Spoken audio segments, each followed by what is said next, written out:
So, nandito po tayo sa Chocolate Factory and Museum.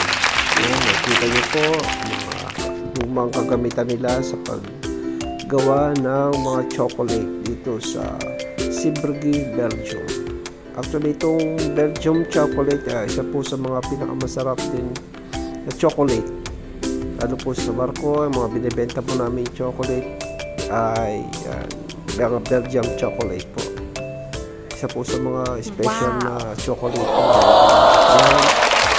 Yung mga statue niya ng gorilla, kabayo at iba pang hayop, yan po ay gawa sa purong chocolate.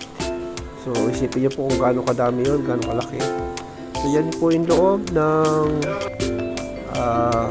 factory store. So napakadami pong variety ng mga chocolate.